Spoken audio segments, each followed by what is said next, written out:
Good evening, folks. I made my way over to Auto Trim and Design the other day looking for a topper for the back of my truck. I found one called LowMax.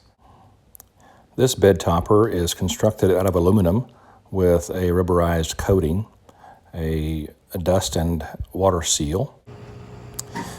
This 2008 Dodge did not have a locking tailgate, so I had them put in a remote controlled actuator lock in this tailgate, so it'll be a locking cover as well. This cover does fold down over itself on the last section.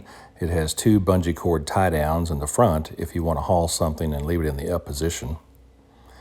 It's easily handled by one person to open and close. So I hope you enjoyed the video.